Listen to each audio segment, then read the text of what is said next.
Hi everyone and welcome back. It's good to see you. Okay, yes, and equally it's good to be seen.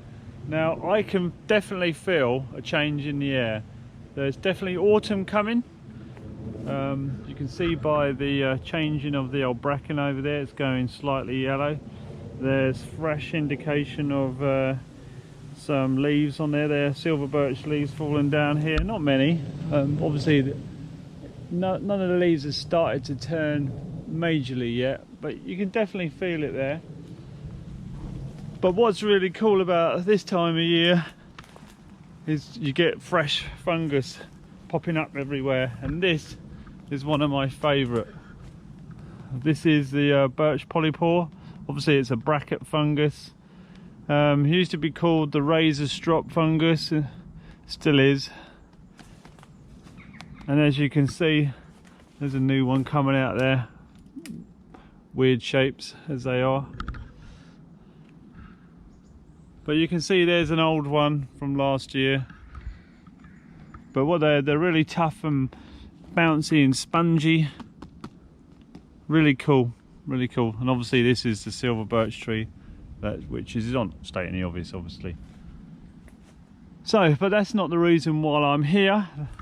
The reason why I'm here is I thought that seeing that we're getting on late in the season now, and now it's going to be starting to turn darker quicker. So I think it's starting to darken up about 6 o'clock now, and obviously that gets earlier and earlier.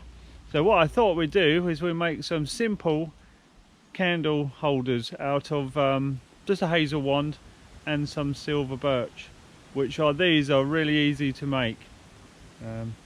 Just as simple, all you need is your knife and a saw if you've got one. Saw makes it easier, but it's not optional. You could use a knife if it's sharp enough. So let's get cracking on and make them. So our candlestick holder doesn't really want to be that big. It just probably wants to be about finger thickness, maybe slightly smaller, maybe slightly bigger. See what you can get hold of. Normally I make these out of probably sticks I've used during the day. But seeing that we're going to start fresh, we're just going to pick these ones. So that's one. I'm going to use that one there. That's a couple. So that's a bit thin. See, that's a bit thin, that one. I want it slightly something a bit bigger than that. So I'm going to take that one and that one. Okay, got my trusty saw. Going to cut it at 45 degrees. Obviously, remember our coppice cut.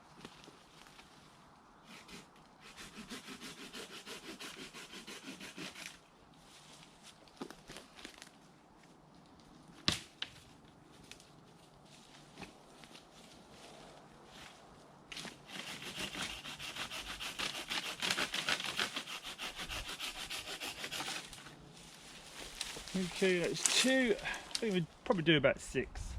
There's 2 there anymore.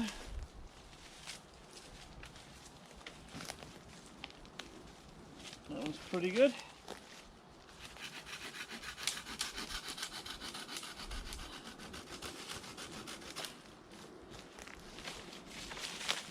Okay, I don't want to take them all from the same tree, so what I'll do is I'll move them about. I'll get some from elsewhere, and then that will make sure that I'm not just continuously taking it from one area, and it can regenerate and grow back. So let's go and have a look.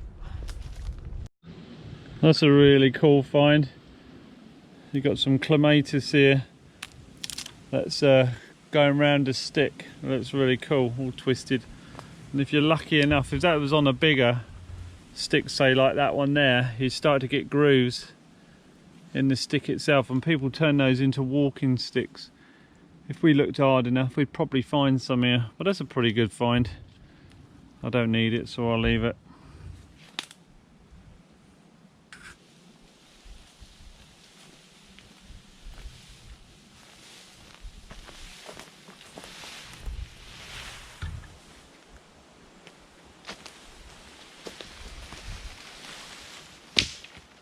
Okay, so what I need to do now is just work out roughly how long I want these sticks.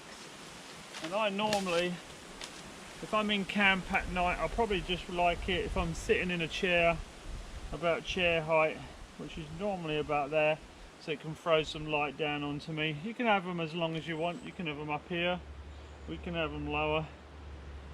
Let's just say I'm just going to go for chest height for now, so I'm just going to saw these off flat.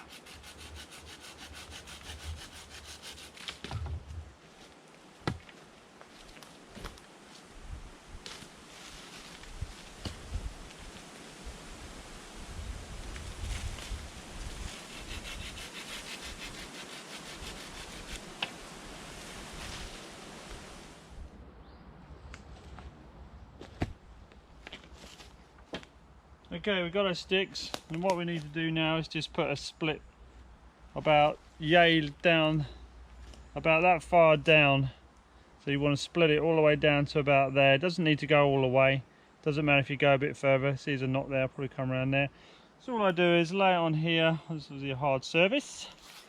Take your trusty knife.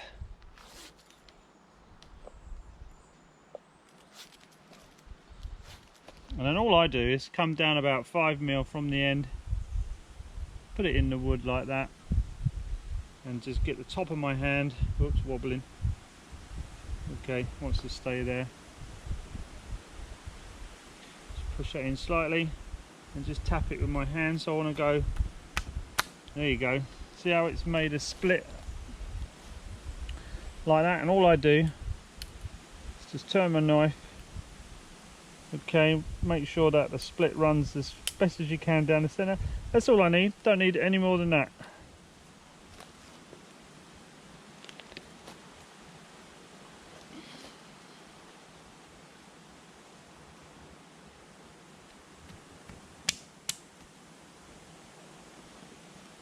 And if it doesn't go into the centre, what you want to do is, if you can force, say if the splits can run in this way to this edge, you've got to push this side that way, and then that will bring the split back in line. So if you pull that one over, it's obviously going to bring it round. It's quite obvious really. So you just bring that over. Okay, and that's probably about as far as I want to go anyway.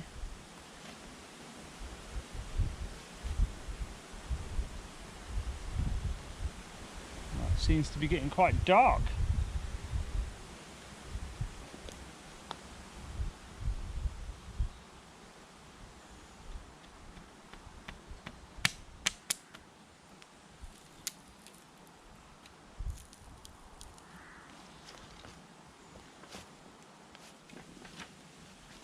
Okay, 6 sticks split. A bit of a mouthful. And then the next thing I need is some silver birch bark.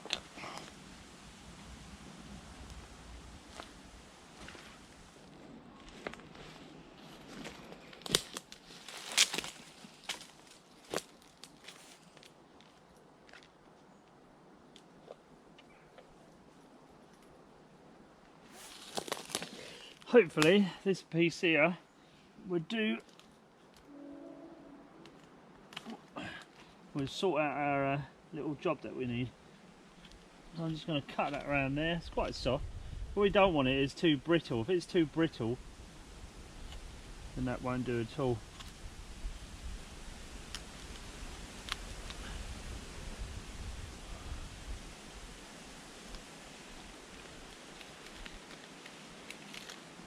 Look at that, it's perfect.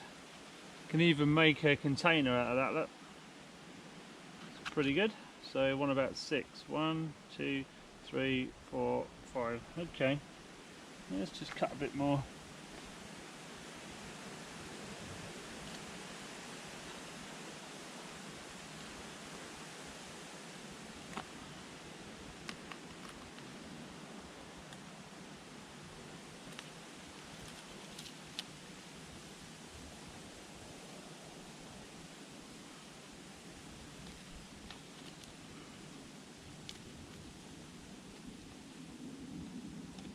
That'll probably do.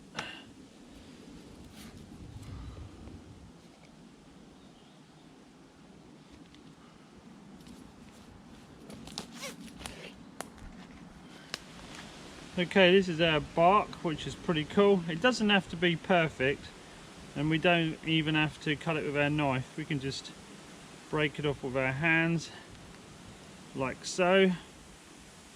Pretty good.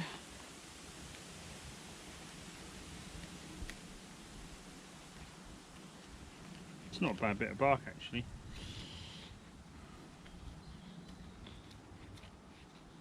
This is a UK thickness. I know you can get thicker in Scotland.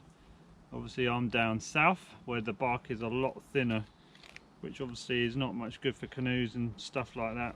But we can still use it for other things, like say containers, starting fires and the like. Okay, so we got more than enough there now. 1, 2, 3, 4, 5, 6, 7, 8, 9. More than enough.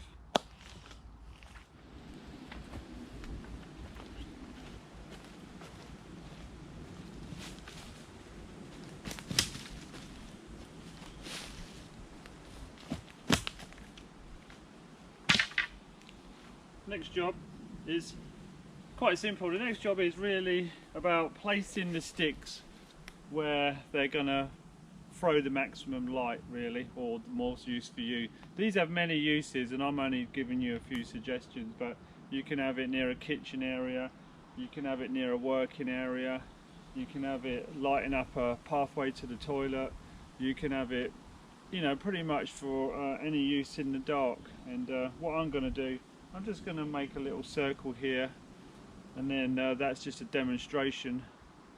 So what we do is just start sticking them in the ground.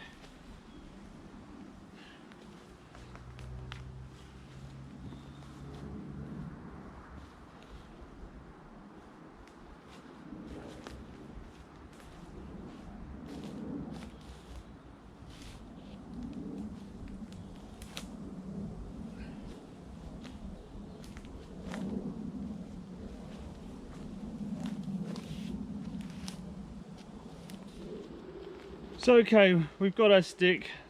All we need to do is work out where we want our candle. If I'm sitting here, say, and I'm working here, I'm probably going to want my candle on the inside. Doesn't really matter too much. So all you do is we take our bark, our silver birch bark, because it's quite flexible. We just fold it in half, and all I'm going to do is put it in the slit there, and I'm going to push it down so it grips like that. Then what I do is I take a candle. I've got a table candle here, which make them a little bit longer, get a bit more burn time. And all you want to do is pull that in tight, like so, and that locks in. Make sure you sort of get it reasonably straight, and that will hold like that. You can tie these off on the top there. That'll pinch that back in, or you could put like a dowel through there, and that will sort of, if you put that through, makes it tight. Some people just tie that round and it clamps the stick obviously back round there. I don't normally bother, I normally leave it like that.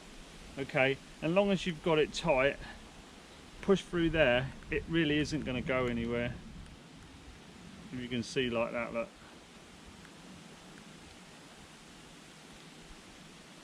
Okay, it's leaning over a bit, not too worried about that. So I'll go around and stick the others in.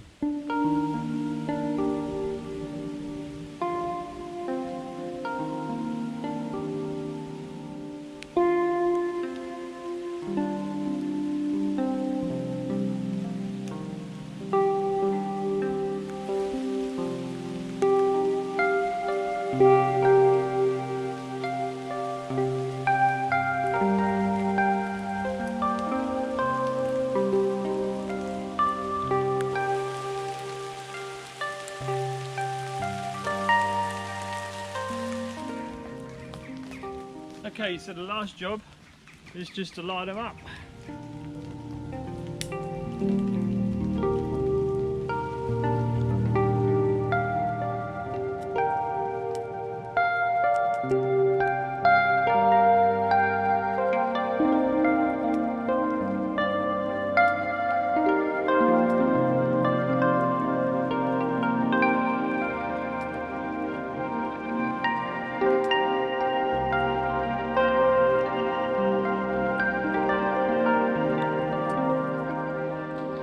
Okay, so you can see now how these candlestick holders work. They're very easy to make, they're very useful. You can use them time and time again. I probably wouldn't go too small with the sticks. These is probably about as small as I go, because obviously when you're pushing down into the groove, you don't want them splitting and breaking off, which is quite easy when you use a smaller stick. But that's how easy they are to make.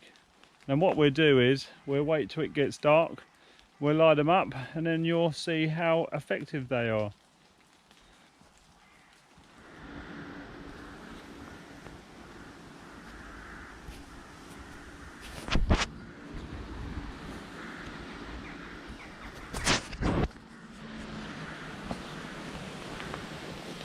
Okay, so this gives you a rough idea how much sort of light is being thrown out.